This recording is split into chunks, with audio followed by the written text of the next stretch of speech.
Welcome to the video Manage Azure AD with PowerShell and Graph API. In this video you will learn to do common administrative tasks with PowerShell and the Graph API. No worries, all the scripts are included in the code package of the course. I highly recommend that you use the following resources to get more experience and practice. For the video I used a technical implementation over PowerShell to use the Graph API. You can find also a web-based Graph API Explorer to get deeper and UI-based in this topic. First, we will create a function in our session that we get the authentication token to connect to the Azure AD. The function uses the Azure Active Directory authentication libraries. Next, we will use the function and fill the token variable. In this task, you need to authenticate as global administrator.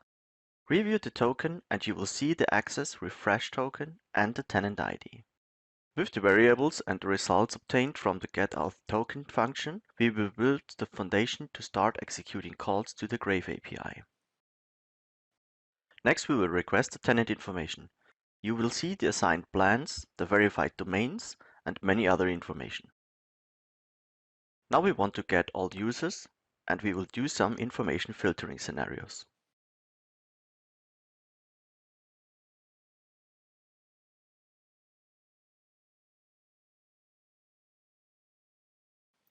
Let's get all groups in the tenant to do some filterings.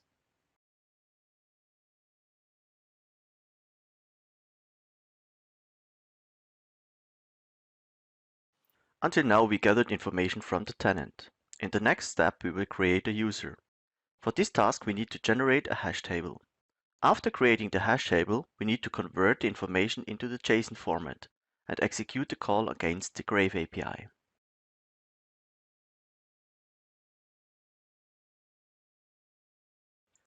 To check the successful creation, we call the Graph API with a filter for the mail nickname.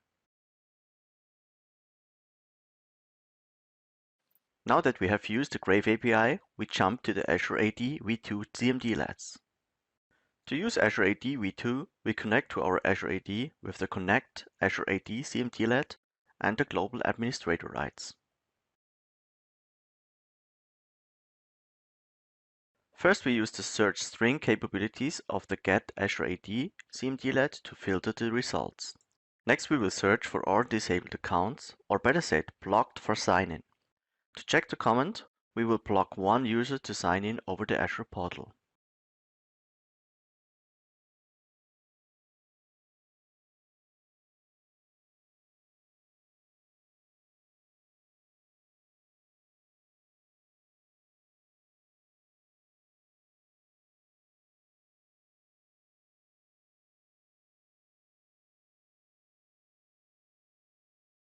Now we filter for all cloud users with the filter option of the Get Azure AD CMDlet. Azure AD also provides the capabilities to use extension properties to store values for special needs. To view the properties, we need to use the Expand Property option, as you can see in the example. With the next steps, we will create B2B user invitations with PowerShell from a CSV file and test the configuration with the invited users.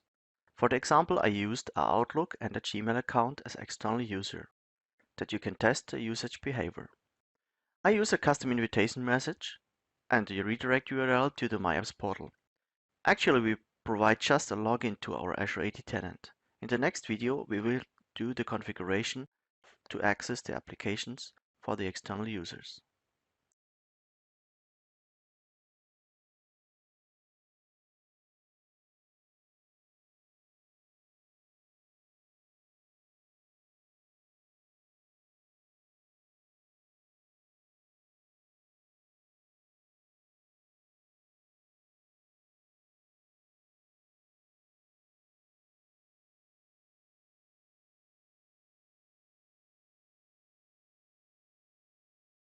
After we have successfully invited the external users, we will check their existence in our Azure AD tenant with the filtering for the user type guest. Last but not least, we will create a new user with the new Azure AD user CMDlet and the password profile option. Finally, we will view the new created user with the Get Azure AD user CMDlet. In this video, you have learned to work with the PowerShell and Graph API to solve typical administrative tasks. Try to extend the use basics and you are able to solve nearly every automation and information gathering task in the future. Keep in mind that you can use the Graph API for reporting capabilities. Take a look at Power BI. Yeah, you got it! In the next video, we will handle the application access, including conditional access. Use the flow body. See you in the next video.